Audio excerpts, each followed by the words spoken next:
But yeah, I'm happy to answer any questions that you got. Like Andrew said, I have head up our research. I'm the chief science officer for Ethoderm, the parent company for Lactigo.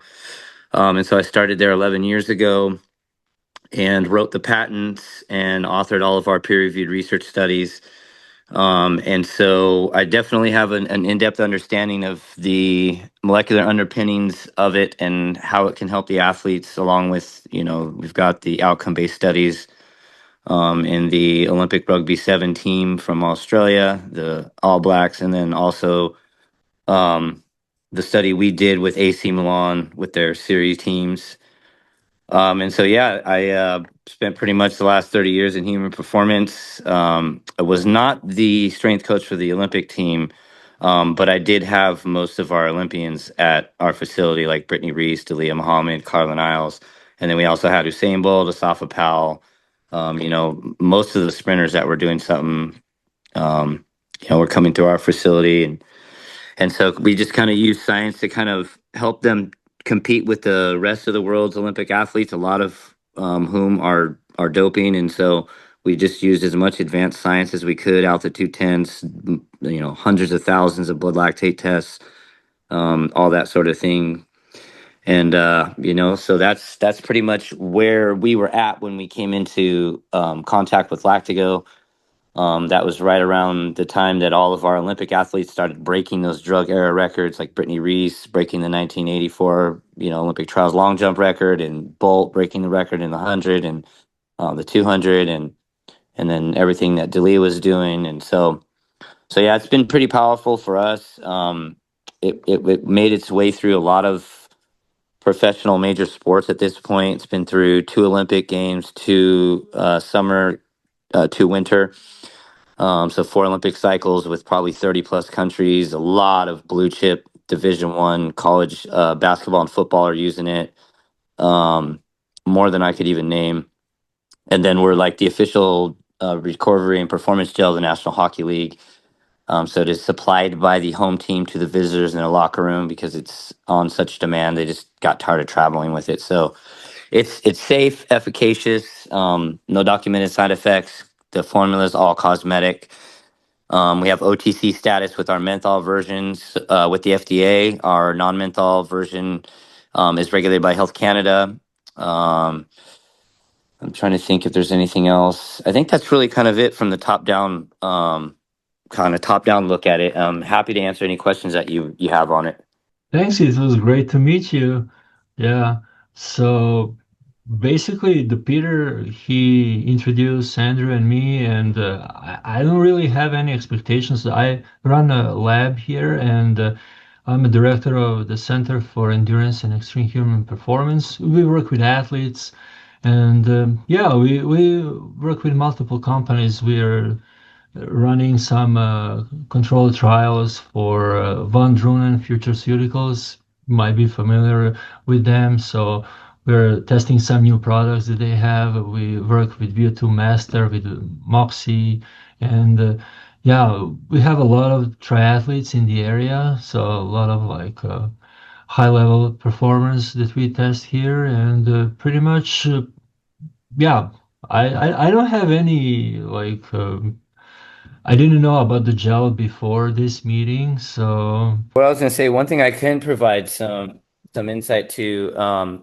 We've worked with quite a few endurance athletes. In fact, I worked with Paula Radcliffe when she set the world record in marathon, and then we also worked with Brett McManus, who has I don't know how many, the 9 or 10 world records in Ironman, most of them sub 8 hour.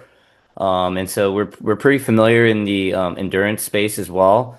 And one of the things I can tell you that we kind of noticed that we thought was pretty unique is when we started looking at the gel, we obviously didn't hypothesize much of an advantage performance wise in the aerobic space. But what we found is that a lot of those endurance athletes are able to push off the onset of fatigue. So we started doing some muscle biopsy work and looking in the interstitial space and changes in pH and then the parasympathetic response to that. And then what we found is that when the change in the interstitial space in pH becomes great enough, the parasympathetic nervous system is going to limit blood flow to the muscle, hence a state of fatigue. limiting clearing byproducts, all that other stuff sets in. And so we can kind of push that process back a little bit with the endurance athletes. And so it really is a powerful tool there on the performance side, but also on the recovery side.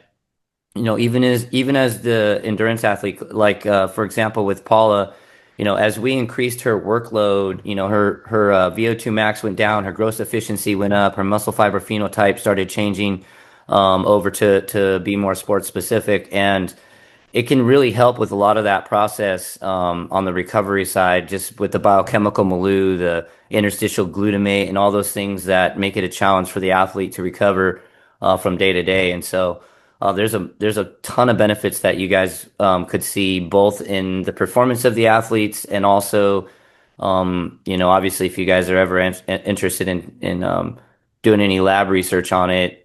We've done muscle biopsies. We were also in the middle of one HMRS studies to kind of measure downstream carnosine targets, and just we're going to do it in real time during exercise and all kinds of cool nerdy stuff. I'm sure you guys like.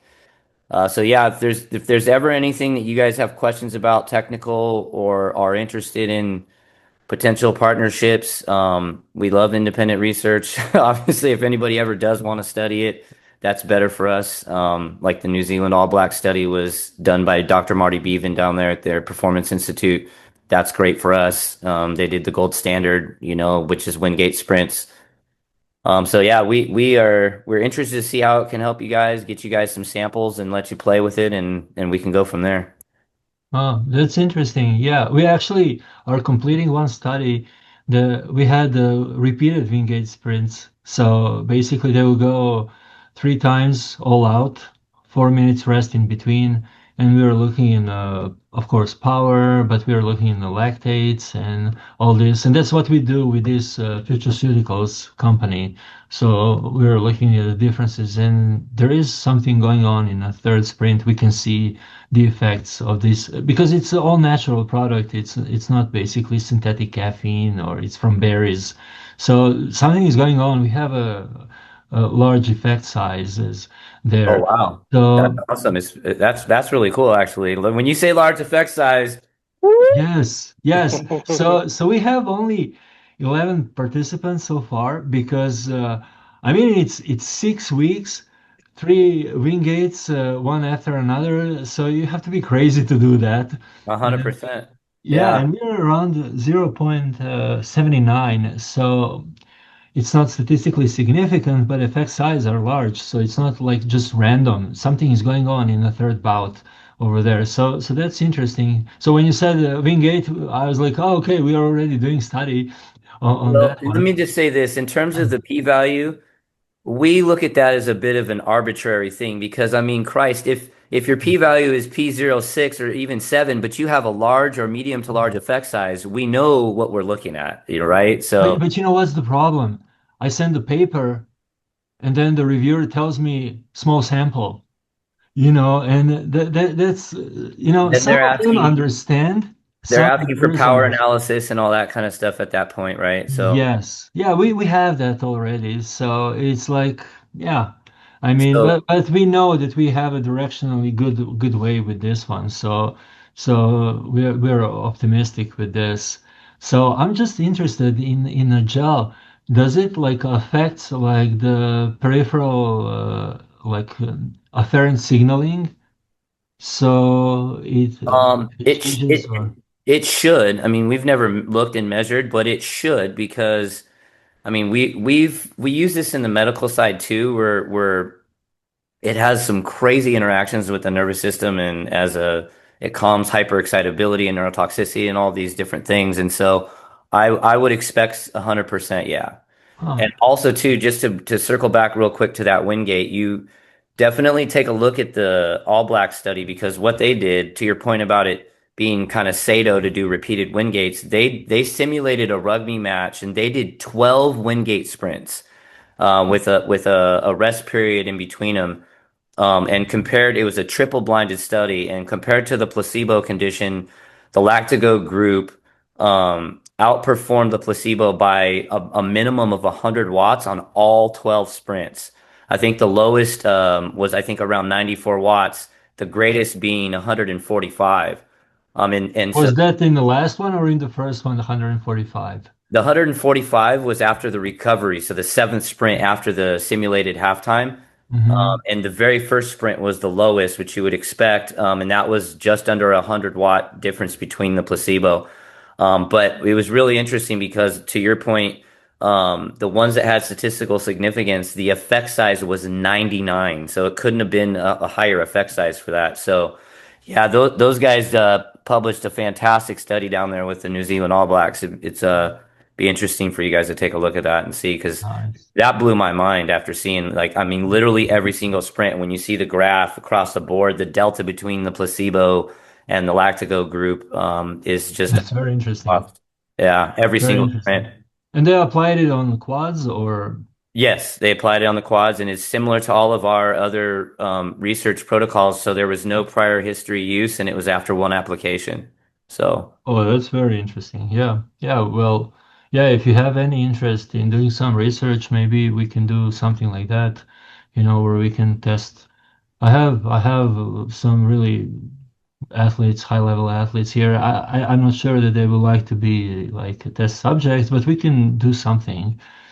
So yeah, that's super interesting. And yeah. what's the main ingredient in that one? So the ingredient, even though it's considered a non-active by the FDA, but the ingredient that's having all the impact biologically is carnosine. And then we also Okay. drive deep into the tissue. We're the first ones to put carnosine or magnesium through the skin and into the tissue. And so the synergy between the two is for the exercise performance. Because one thing we notice is that, obviously magnesium is the number one electrolyte loss and not sodium, which I'm sure you're aware of that. But magnesium is we noticed that during the onset of fatigue or just before it, we can see it start to fizzle out in its ability to kind of help maintain the integrity of muscle contraction, from acetylcholinesterase and that transfer back and forth and all of those things. And so, definitely it's the carnosine and magnesium are what's important in the formula. It's the only thing that's really having an impact. It's basically like a buffer. Yes, it's an intracellular buffer, a very powerful intracellular buffer that has a rapid impact, rapid effect, Uh-huh. and it What was the contributes. lactate response on those? Say that one more time. What was the lactate response? They did the lactate. They did not measure lactate. Dr. Bevan didn't. What Uh-huh. we find is that the lactate is often much lower, despite the wattage being much higher than compared to a no treatment or placebo condition. Because you're buffering down the hydrogen and the lactate. The best we can tell from our work, the lactate's just going back into the Cori cycle and being used and turned back into energy. So you don't see the higher rates of it reaching plasma. Yeah, or could be like lactate shuttle from type 2 to type 1 fibers as Yeah, well, well. yeah, that's what I essentially am referring to in the Cori cycle in non-exercising muscles, or even what you said in the exercising muscles. Yeah. Okay. Yeah, that's very interesting. Yeah. Yeah, no, it's super cool. I mean, I came into this Nice. like you as just a sports scientist working with some really cool athletes and trying to get the best technology we could. And when we got it and tried it with the athletes, we were like, what the hell is going on? Like, Huh. it's in between, if creatine is here and anabolics are here, it's kind of like in the middle in terms of like you're not going to go get crazy strength gains, although we have had outliers do that, but what you will do is go in the weight room and your volume goes up by 30% for hypertrophy work or something so this Yeah. stuff is pretty crazy. It's hard to kind of describe, what is possible with it because the traditional beta alanine research is not all that great because there's such a high non-responder rate. You got to wait four Yeah. months to see. You're doing biopsies just to check. I mean, and the percentage that we've increased with one application is more than you would get with beta alanine supplementation over a 6 month to a year period. We can do that in one application, you know? Yeah, it's very hard to find something that works after a single application that it's Yeah. allowed actually. Yeah. That it's like not Yeah. on the banned list. Yeah, It's yeah, very no, for interesting. sure. And we've Yeah. got good research. We did the transepidermal 3D skin study, and we put 300% more carnosine through the skin than carnosine in a delivery vehicle. Like we were actually, generous enough to put we did a placebo, and then we also did We did carnosine with no delivery vehicle, and then we did carnosine with a delivery vehicle, and we put 300% more carnosine through compared to that. And then we did horse and human biopsies, and so we can see we're putting massive. I mean, in the equine, the horses, we had a couple outliers there. There Uh-huh. we saw a 300% and 200% increase from baseline after one application in muscle carnosine saturation and equine. Nice. Yeah, we published that too. That's in peer review. Oh, that's super interesting. Yeah. Yeah. Yeah. So Yeah, well I'm listed. kind of like, oh, yeah, like it's hard to find something that like acutely will work like that. That it's not like, It's not illegal or just yeah, uh, uh, yeah, yeah. And it also depends, placebo or snake if oil, right? Or yeah, something. yeah. If you have a high level athletes, then it's like I have here a 5-time world champion, a triathlete. It's so hard for him to find anything legal that can actually push him forward because he's there. His genetic potential and limit is there. So Oh, it's like this will let me tell you about where we saw it. So this stuff changes people's careers. Like, I mean, it's ridiculous. I mean, it's unequivocal. It will change an athlete's career. It'll take a non-competitive athlete and put him on the podium. And where we saw crazy results of with Brett McManus when he did the Ironman course in upstate New York, which for me as a physiologist is the most difficult for my athletes, as opposed to say Hawaii with the humidity, because of the hills that are involved in the marathon. And he beat the second place competitor in marathon by 20 plus minutes. Like the stuff he was doing once we gave him the gel was our athletes are the most drug tested athletes on the planet. Like every sport you go in, we have guys that have done that. We have guys like in the NHL, we had guys that revived their careers, and one of our guys on our team, he set because the NHL has a standardized fitness test that involves squats, and he broke the record. I think he was 34 years old, and he was drug tested like 5 times that week. He came back. He ended up getting the biggest contract in NHL history for a defenseman at his age. Came back the next year and broke his own record. And so, like, pretty much wherever you have an elite athlete, if you can get this gel to them, they can shatter genetic potentials in all these places that we're talking about. I mean, it's unequivocally across the board what we've observed in our own personal athletes, what's in the research, and interesting. the testimonials that we get. Nice. Yeah. Yeah. So I'd love to see what it would do for him and how it would help him. Because I mean, That he'll will be interesting. Yeah, we can make a case study out of him, so yeah. maybe design some protocol and whatnot, maybe do some FTP or whatnot and see. Did you look into VO2 max? What happens during this? We have not looked at not much on the aerobic side other than what was happening during the pushing back the state of fatigue. Mm-hmm. We haven't really measured how it could impact gross.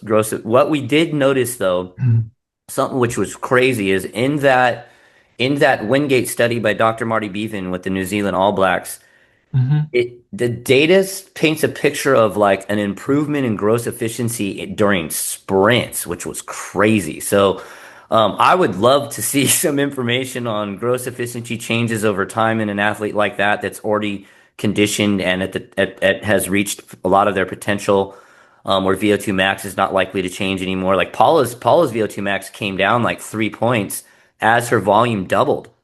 Like, Yeah, VO2 max is just one number. It doesn't have to be like, for instance, this guy has VO2 90. He's wow, like he's beast. But crap. it's just big engine, but there is so many things. It's not like one Can he thing sprint is too? like Like Chris Froome. Chris Froome could still sprint with a high VO2. Can he sprint? Can your triathlete sprint or no? yes, yes. Wow, And he's like, yeah, that's incredible. yeah, but he's towards the end of the career at this point, So he's looking into what he can do to prolong a little bit Oh more my his God, dude. career. I'm telling you right now, this stuff will change his career, this gel. I promise you. Yeah, He should be able to get close to his PRs when he was younger or blow right through them with the gel. yeah, we can Like I would easily. make no sense if he Yeah. didn't. I'll just say it like that. Yeah, well, that's great. We can easy test that. So that can be like an easy. easy one because I meet him like all the time, and yeah, we Yeah, already just know I his mean, parameters. We can do so. So here I can do like VO2, lactates, muscle oxygenation, core temperature. We can follow multiple things like, of yeah, course, heart rate and whatnot. So, but yeah, we can see if there are any changes like in. I mean, I have even EEG. It's not really like during like prolonged activity easy to incorporate that, but yeah, I'm just intrigued. What's the mechanism behind that? Is it like on the CNS level? Is it like peripheral? Is it combined? Yeah, it's like combined. It's all of it. I mean, if I yeah. started telling you about what we're doing in the medical space with fibromyalgia, chemotherapy-induced neuropathy, autism, Hmm. closed head injuries, stroke. I mean, we're working with the Department of Defense on closed head injury from sonar that sailors often get. I mean, Uh-huh. carnosine, the problem is that modern medicine doesn't have a way to put carnosine in those spaces that we're talking about because it's Yeah. only synthesized in the muscle, the skeletal muscle, heart, and the cerebral spinal fluid. And we can put it anywhere in the body acutely in large amounts, bolus amounts with the gel in an hour. It gets into all the tissue. We've found it being able to, carnosine is the only thing we know of that has direct access to every single cell or extremely strong carriers through the membrane. And the next closest thing would be like vitamin C, and it's not even close. And it's also a more powerful um, antioxidant than glutathione. A lot of people don't know that. The Yeah. carnosine is like a miracle drug in the body. You'd have to inject it Yeah. places though to do what we're doing, which is obviously very evasive. Yeah. Oh, that's interesting. Yeah. So I mean, if you're interested, so basically, I don't sell anything in my center. If you're interested in any research, I'll be more than happy to help with that, and maybe we can design something. So how long its application before the actually like exercise or testing or 1 hour. 1 hour? Yeah. Okay, and by that time, actually everything is absorbed. Yes, yeah. We through all our transdermal skin studies and the biopsies, the bolus amount is through the skin and into the muscle in 45 minutes. The reason why I ask this because I have muscle oxygen saturation sensors. So if it everything is absorbed, we can actually do like different trials when we know already muscle oxygenation levels at the different intensities at different time points, and we can actually evaluate if there is any changes here in muscle oxygenation. We can actually see if there is any changes in heart rate, in lactate, in VO2. So we can do all of that. Since it's 1 hour, that's great because everything is absorbed. So I can put sensors in, nothing interferes with them. Yeah. So, so yeah, Yeah. we can do stuff like that just on top of my head, something like that. Maybe with this one athlete to see if it works. I mean, if it works with him, he'll be like, wow. Well, so He'll be this telling would other people and so on. So, Well, my interest would be that definitely there's potential research partnerships in the future for some of this stuff. Independently of that, I'd love to get you some of the gel for your athlete because I'm telling you, man, just tell them Paula Radcliffe, Brett McManus, those guys. I mean, they absolutely murdered their sports and the record books with nothing changing in the protocols we did for years, other than the addition of this gel. So, I mean, I've got interesting. them in altitude tents, hyperbaric chambers. We're testing blood lactate to ensure we're in the right energy pathway when we're testing all that stuff. None of that changed. It was just the gel. And you Nice. from 2015 on, look at the records we broke. That's when Bolt broke the 100, Reese, everybody, Brett, Paula was a little before that. She did her stuff before we had the gel, but yeah, no, I think it would be great to get it to him. I mean, it's safe. There's no risk for him at all in any way, shape, or form. We'll get you guys some samples, and then after that, moving forward, in this year, we can possibly, you can think of something that might be interesting to study and research, and I can talk to my team and we can get a budget together and do something with that. Yeah, perfect. Yeah, that all works. I mean, if you also have some interest or ideas, I'm open, since you know how your gel works, you know what you can expect. I'm just at this point I'm throwing ideas what I can do like easy, like right now, go down and do that, no problem. So, but yeah, there is more. So yeah, I mean, Okay, great. that's Yeah, awesome. it's super interesting to hear there is something that works like that. I don't see often things that work like that. They're actually not banned or about to be Or they just don't banned. work. So Like there's a sodium topical bicarbonate that was kind of like I guess a competitor of ours, even though bicarbonates are extracellular and whatever, they don't really work in elite athletes. But unfortunately for them, other people published research studies that showed it didn't change blood pH and didn't change performance in athletes, and so they died out. And that's usually how people survive is they don't have to publish research. But in our space, because we're topical with the FDA, we have to publish research in order to have claims and support the efficacy and have, major universities and major elite athletes try it. They have to have faith in the product. And so, yeah, yeah, we've been around 11 years, so we've been publishing research for the last 7 years straight, and so, yeah. all right, perfect. Thanks.